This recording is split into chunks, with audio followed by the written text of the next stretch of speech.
আরে বাবা, কি বিশ্রী রান্না হয়েছে! তরকারিতে কি কোনো জিরে বাটা কিছুই দেয়নি নাকি? কই গো রাধুনী ঠাকুর, কোথায় গেলে? এদিকে এসো। বলুন রানীমা। বলছি, তুমি তো রাজবাড়িতে দীর্ঘদিন ধরেই রান্না করছো, কিন্তু ইদানি তোমার রান্না এত বেস্বাদ লাগছে কেন? সে তো আমি বলতে পারবো না, আমি তো আগের মতনই রান্না করি। ছোট মুখে বড় কথা বলছি, আমি কিছু বলতে চাই রানীমা। এই, তুই আবার পাকামো করতে এসছিস কেন রে? তোকে কি রানীমা ডেকেছেন নাকি? আহ, কি বলতে চাইছে শুনেই দেখি না, বলো। রানীমা, এখন আর রাধুনী ঠাকুর আগের মতো যত্ন নিয়ে রান্না করেন না। রান্নাঘরে পড়ে পড়ে ঘুমোয় আর তাড়াহুড়ো করে কোনো রকমে রান্না করে দেন। একদম বাজে কথা বলবি না। বাজে কথা না রানীমা, শিলনোড়ায় বাটতে ওনার কষ্ট হবে বলে আজকাল রাধুনী ঠাকুর শুধু জিরে ফোড়ন দিয়ে রান্না করেন। এত বেতন দিয়ে তোমাকে রাখা হয় কি এই ফাঁকিবাজির জন্যে? মানে ভুল হয়ে গেছে। এর যদি এই ভুল করার ইচ্ছে হয় তাহলে তল্পি তল্পা গুটিয়ে বাড়ি গিয়ে ভুল করো, মনে থাকবে? মনে থাকবে মহারাজ। কি হচ্ছে বলো তো রানী? সকালে বাগানে পায়চারি করছিলাম, দেখি মালি একটা গাছেও জল দেয়নি। এই গরমে জল না পেলে যে গাছপালাগুলো মরে যাবে। সবাইকে এবার মনে হচ্ছে বলে বলে কাজ করাতে হবে।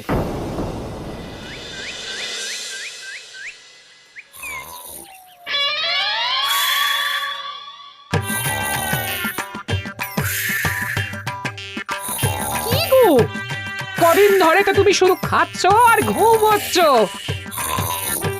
বাজার দোকান কিছুই নেই গো, রাজসভাতেও যাও না। কি যে করি। কি গো দিদা, দাদু আজও ঘুমোচ্ছে? কি বলবো বলতো? আমরা কিছু একটা ব্যবস্থা করছি, দাঁড়াও।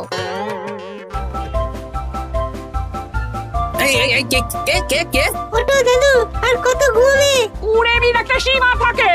ওঠো বলছি, ওঠো, ওঠো না। আমি বুঝতে পারছি বাড়ির কাজ, বাজার দোকান এসব না করার জন্য তুমি পড়ে পড়ে ঘুমোচ্ছ। দাদু কাছে ফাঁকি দিচ্ছে দিদা। দে পুটি, আরে সরসরি দে দে।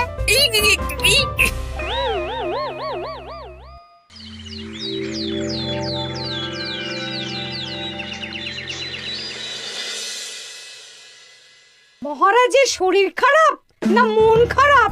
মহারাজ এরকম চুপ করে ঘুম মেরে থাকলে তো রাজপাট সব উঠে যাবে। কিছুই বুঝতে পারছি না। মহারাজ আছেন চুপটি করে, নেই যে মুখে শব্দ। ফাঁকি দিলে এবার তাকে করব আমি জব্দ। অনেক শুয়েছি, আর নয়। মহারাজ, কে ফাঁকি দিচ্ছে? আমি তো ফাঁকি দিই না। পণ্ডিত, তুমি দিচ্ছ নাকি ফাঁকি? না না, বৈদ্য। আমি ফাঁকি দিলে সবাই ওই রোগে ভুগে মরে যাবে। আমি তো রোজ সময়ই রাজসভায় আসি, তাহলে আমি বলছি আসল কারণ। রাজবাড়ির রাধুনী ফাঁকি দিচ্ছে, আর 3 দিন ধরে রাজসভায় গোপাল বেপাত্তা। হ্যাঁ, এই গোপাল বেটাই আসল ফাঁকিবাজ। ওকে বরখাস্ত করে দিন।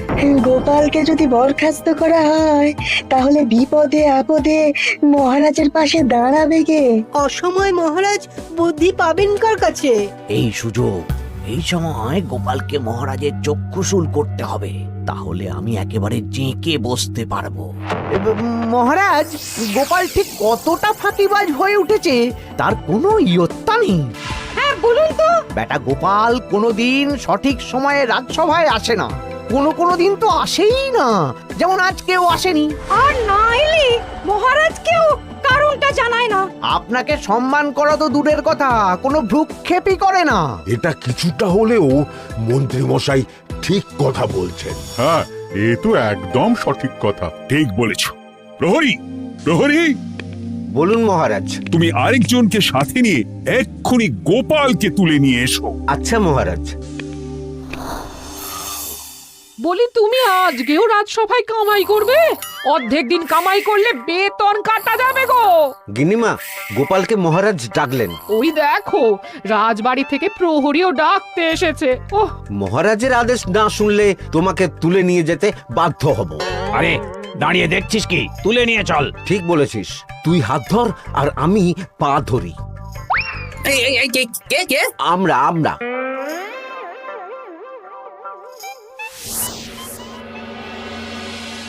এসব কি গোপাল? তুমি বাড়িতে আছো, ঘুমোচ্ছ, অথচ রাজসভায় আসছো না।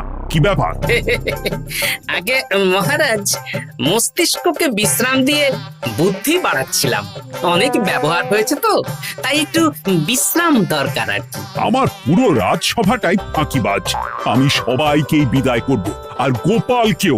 এই সেরেছে, আমি ফাঁকিবাজ নই মহারাজ। আমি খোঁজ নিয়ে দেখেছি সবাই কম বেশি গায়ে হাওয়া লাগিয়ে ঘুরছে। মহারাজ, আমি তো নদীর পাড়ে বসে শীতল হাওয়া গায়ে লাগাই, তবেই তো ঢেউয়ের মতো আমার ছন্দ আসে।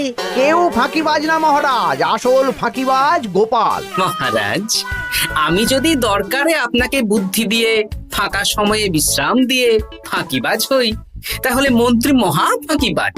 কারণ মন্ত্রীর কাজ রাজাকে বুদ্ধি দেওয়া, তা তিনি করেন না বলেই আমাকে দরকার পড়ে।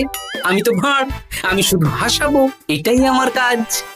তাতে কি, সেনাপতিও তো সেনাপ্রধান, ও কি যুদ্ধ করে? রাজ্যে শান্তি শৃঙ্খলা বজায় আছে, তাহলে যুদ্ধ করে হবেটা কি? হ্যাঁ, অকারণে পায়ে পা দিয়ে যুদ্ধ বাঁধাবো নাকি? হ্যাঁ, যত সব। যখন তখন বিপদ আসতে পারে, তাই যুদ্ধের জন্য সব সময় সামরিক শক্তিকে প্রস্তুত থাকা দরকার। হ্যাঁ, এটা গোপাল ঠিক বলেছে।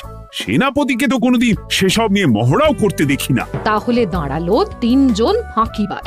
মূল অভিযুক্ত গোপাল দিন রাত কামাই করে, মন্ত্রী মহারাজকে বুদ্ধি দেয় না, আর সেনাপতি যুদ্ধের প্রস্তুতি নেয় না।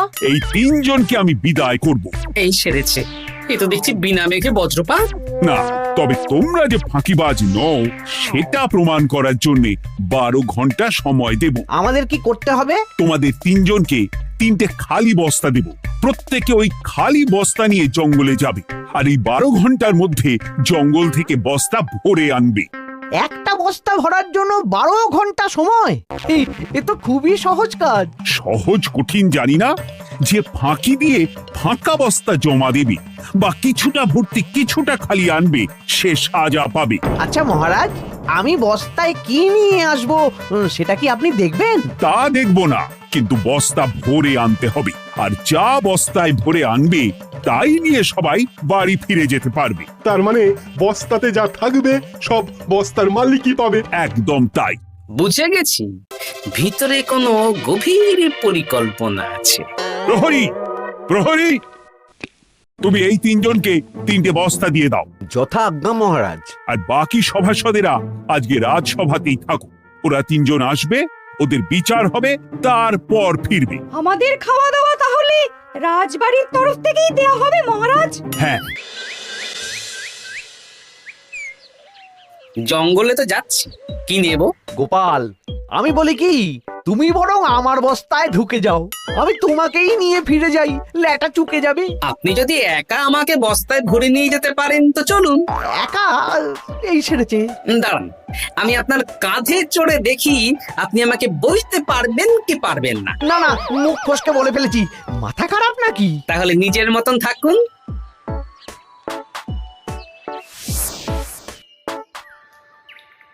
এমন কি বা আছে এই জঙ্গলে? আমার কাজে লাগার মতন তো কিছুই দেখতে পাচ্ছি না। ওই তো ওই দিকটা একটু ছায়া আছে বেশ, ওই গাছের নিচে গিয়ে বিশ্রাম নি। সেনাপতি, অত চিন্তা ভাবনা করার কিছুই নেই। মহারাজ তো আর দেখবেন না আমরা বস্তায় কি ভরে নিয়ে যাব। 12 ঘন্টা অনেক সময়। এখন বিশ্রাম নাও। আপনার ইঁদুরের পেট, আপনি বিশ্রাম নিন। দেখি জঙ্গলে থেকে কিছু ফল পেড়ে আগে খাই, তারপর না হয় ওই বস্তাটা ওই ফলমূলের খোসা আর মাটিতে পড়ে থাকা পাতা দিয়ে ভরিয়ে মহারাজের কাছে নিয়ে যাব। হ্যাঁ, বস্তা যখন বাড়ি নিয়েই যেতে পারবো, তাহলে বনের সব থেকে ভালো ভালো ফলগুলো আগে ভরে নি। গিন্নিকে এবার বলবো, বাজার আনি না তো কি হয়েছে, দেখো কত ফল এনেছি। যাই, এর থেকে কিছু মহারাজকে ভেট দেব, মহারাজ বেশ খুশি হবেন।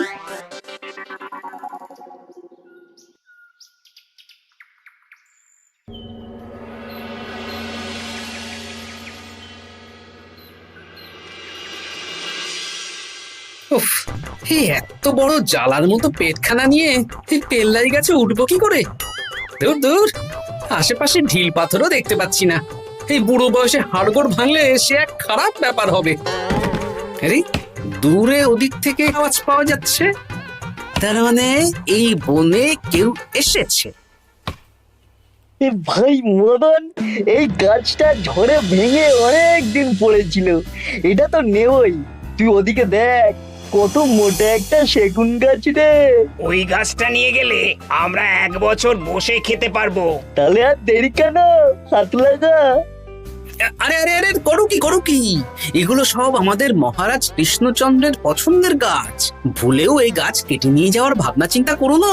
আর ওই সেগুন গাছটা তো মহারাজের সবচেয়ে প্রিয়। আরে মহারাজ কি করে জানবে শুনি? এই বনে তো তিনি ভুল করেও আসেন না। এই যে আমি আসি, আমি মহারাজের দূত। তোমরা যদি ভুল করে ওই সেগুন গাছে হাত দাও তাহলে কিন্তু তোমাদের গর্দান যাবে।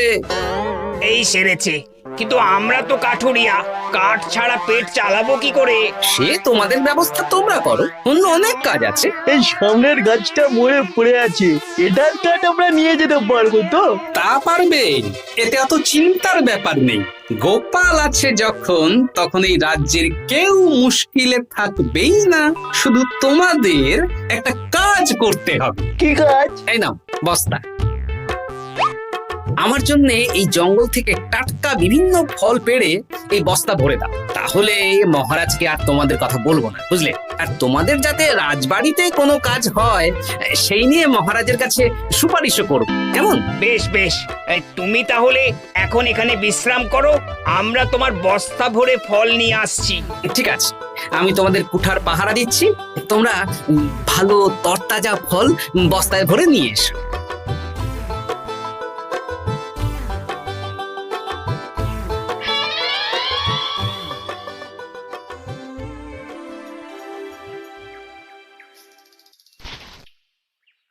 ব্যাস ব্যাস ব্যাস, আমার বস্তায় পাতা ভরা হয়ে গেল, এবার যেতে হবে। আমারও বস্তা ভরা হয়ে গেছে মন্ত্রী মশাই। হ্যাঁ, কটা ফল খেলাম আর কটা ভরে নিলাম, আর বাকি জঙ্গলের পাতা ভরে ফেলেছি। হ্যাঁ, আবার কি কি ভরেছি আর কি ভরিনি সেসব তো মহারাজ আর দেখতে যাবেন না। তাহলে আর দেরি কেন, চলুন হাঁটি হাঁটি পা পা করে এগিয়ে যাই। গোপালকে তো দেখতে পাচ্ছি না। ও বেটা যা কুঁড়ে, হয়তো এখানে এসেও ঘুমিয়ে পড়েছে। আবার কালকে সকালবেলা উঠবে।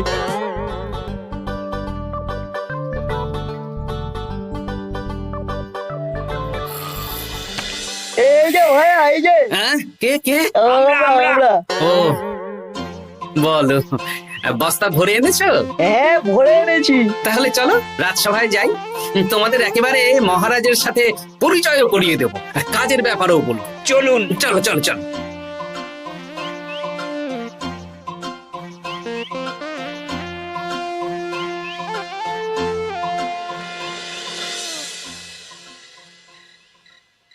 দেখা যাক মন্ত্রী সেনাপতি গোপাল কখন বস্তা ভরে আনে।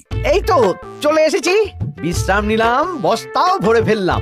এই দেখুন মহারাজ, আমিও বস্তা ভরে এনেছি। বাহ, তোমাদের বস্তা দেখে তো মনে হচ্ছে খুব হালকা। হ্যাঁ, আপনি যখন আমাদের বস্তা ভরে কি এনেছি সেটা দেখবেন না, তখন অত খাটাখাটনি করে কি লাভ মহারাজ? কিন্তু গোপালের এখনো অবধি দেখা নেই, ও কি সোনা গয়না ভরে আনছে? গোপাল যা কুঁড়ে আর ঘুম কাতুরে, হয়তো জঙ্গলেও ঘুমিয়েই পড়েছে। মহারাজ, আপনি একটা কাজ করুন, আমাকে আর মন্ত্রী মশাইকে যুগ্মভাবে বিজয়ী ঘোষণা করে দিন, ব্যাস। এত তাড়া কিসের? বাবা বাবা বাবা বাবা, তোমরা তিনজনেই বস্তা ভরে এনেছো, আমি খুব খুশি। আমার কথা শুনে কাজ করেছো, তোমরা তিনজনেই বিজয়ী। এবার বাড়ি যাও, যাও। গোপাল কি করে বিজয়ী হয় মহারাজ? এই বস্তা ভরে নিয়ে আসাতেও তো ওর ফাঁকিবাজি ধরা পড়ছে। কিসের ফাঁকিবাজি? এই যে দুটো লোক তোমার হয়ে বস্তা বয়ে আনলো, সে তো মহারাজ সহ আমরা সবাই দেখতেই পেলাম। তা তো ঠিক, গোপাল নিজে হাতে বস্তা ভরে আনেনি। মহারাজ বস্তা ভরে আনতে বলেছেন, আমি এনেছি, এখানেই কথা শেষ। আমি কাকে দিয়ে বস্তা ভরালাম, কে আমাকে সাহায্য করলো, সেসব তো কোনো শর্ত আরোপ করা ছিল না। কিন্তু পরীক্ষাটা তো কে ফাঁকিবাজ সেটা প্রমাণ করার পরীক্ষা। এখানে তো তুমি ফাঁকি দিলে গোপাল। এটাও ঠিক কথা, তাহলে গোপালের শাস্তি পাওয়া উচিত। মহারাজ, আপনার শর্ত ছিল সেই ফাঁকিবাজ বলে প্রমাণিত হবে যে বস্তা খালি আনবে। এইখানে আপনি একটা ছোট্ট ভুল করেছেন মহারাজ। বস্তায় কি আছে সেটা দেখবেন না, আগেই বলে দিয়েছেন। তা তো বলেছি। আপনি নিশ্চয় জানেন পাঠশালায় কিছু ছাত্রছাত্রী থাকে যারা পড়ার বইয়ে মুখ গুজে বসে থাকলেও পড়ায় তাদের মন থাকে না, মাথাতেও পড়া ঢোকে না, তাই সেই পড়া তাদের কোনো কাজে লাগে না। কি পণ্ডিত মশাই, এদেরকেই তো বলে ফাঁকিবাজ। বিলক্ষণ, এরাই ফাঁকিবাজ। ধন্যবাদ। তেমনি আমি যদি বলি সেনাপতি আর মন্ত্রী মশাই ওই ফাঁকিবাজদের মতনই ফাঁকি দিয়ে বস্তা ভরেছে, তাই ওদের বস্তা এত হালকা। সে তো আমি বুঝতেই পারছি। কিন্তু আমার বস্তায় যা জিনিস ভরে এনেছি তা একার পক্ষে সংগ্রহ করা মুশকিল ছিল, তাই আমি দুজনের সহযোগিতা নিয়েছি। মহারাজ, আপনি কি বস্তা খুলে দেখবেন নাকি? না না, আমি খুলে দেখলে আমার কথার খেলাপ হবে। এবার তো দেখছি আবার তিনজনের পরীক্ষা নিতে হবে। হ্যাঁ, নইলে প্রকৃত ফাঁকিবাজ কে সেটা প্রমাণ হবে না। কিন্তু ফাঁকিবাজ ধরার উপায় কি? মহারাজ, আমরা বরং আমাদের বস্তা নিয়ে বাড়ি না গিয়ে একদিন কারাগারেই থাকি, আর তাতেই প্রমাণ হবে এই বস্তায় সত্যি কি আছে যা আমাদের নিজেদের কাজে লাগবে। এটা ভালো বুদ্ধি। মহারাজ তখনই কারাগার থেকে আমাদের মুক্ত করবেন যখন আমরা আর থাকতে না পেরে ডাক দেব, আর যে আগে বেরোতে চাইবে সে সব থেকে বড় ফাঁকিবাজ, মানে যে আগু পিছু না ভেবে কাজ করে। বেশ, তাহলে তাই হোক। মহারাজ, কারাগারে শুধু জল ছাড়া আর কিচ্ছু দেওয়া হবে না, কারণ বস্তায় তো আর জল থাকতে পারে না। না না, তা কি করে হয়? শুধু জল? হ্যাঁ, আমি তো লোককে দিয়ে বস্তা ভরিয়েছি। আপনারা নিজে কি এমন কাজের জিনিস ভরেছেন সেটাই প্রমাণ হবে। বেশ, তাহলে তোমরা কারাগারে যাও। প্রহরী, ব্যবস্থা করো। আর এই দুজন কাঠুরিয়া বেশ কর্মঠ মহারাজ, যদি কোনো রাজবাড়ির কাজ থাকে এদের দিয়ে করাতে পারেন। আমার বাগানের মালিটা খুব ফাঁকি দিচ্ছে, তাহলে ওদের সাথে কথা বলে নিচ্ছি। যাও যাও, তোমরা কারাগারে যাও।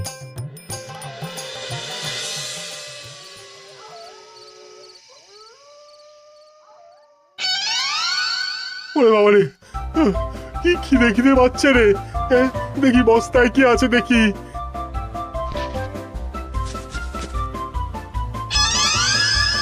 দু একটা পচা ফল, দেখি দেখি একটু ভালো আছে।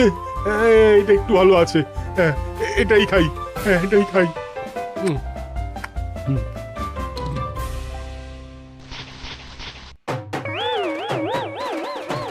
আমি তো শুধু পাতা ভরেছি, সেরেছি। আমাকে কি জল খেয়েই কাটাতে হবে? এবার আমি দেখি। টাটকা ফল আর জল, আমার কাছে যা ফল আছে এগুলো খেয়ে আরাম করে 5-6 দিন কেটে যাবে। ও গোপাল, আমাকেও কটা ফল দাও না গো। ও গোপাল, আপনি এখান থেকে উঠুন, অন্য বাগানে ফুল হয়ে ফুটুন। ফল খাবেন, এখন কর্মফল ভোগ করুন। ওরে বাবা, জল খেয়ে আর কতক্ষণ কাটাবো?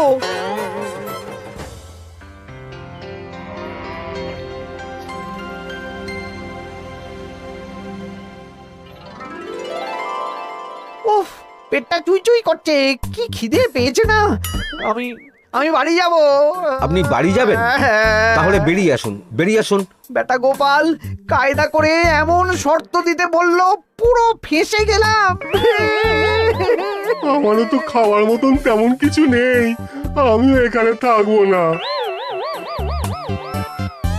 আমি এখানেই আছি, ফল খাবো, জল খাবো, আর প্রকৃতির ডাক এলে একটু বাইরে যাব।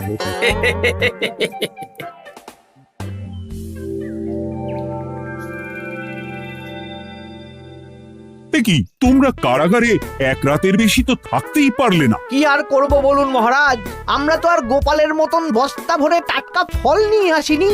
বেটা গোপাল আমাদের দেখিয়ে দেখিয়ে ফল খাচ্ছিল, অতি আমাদের খিদে আরো বেড়ে যাচ্ছিল। তাহলে এরা দুজনে তো হার মেনে নিল। গোপাল কি করছে? গোপাল খাচ্ছে আর ঘুমোচ্ছে। ওকেও নিয়ে এসো। আচ্ছা মহারাজ। একই মহারাজ, আমার তো এখনো বাইরে আসার ইচ্ছে হয়নি। কি আর করা যাবে, ওরা হার মেনে নিয়েছে, তার মানে তুমি জয়ী হয়ে গেলে গোপাল। আমার বস্তায় ভরে অনেক ফল এনেছিলাম, এখনো অনেক আছে।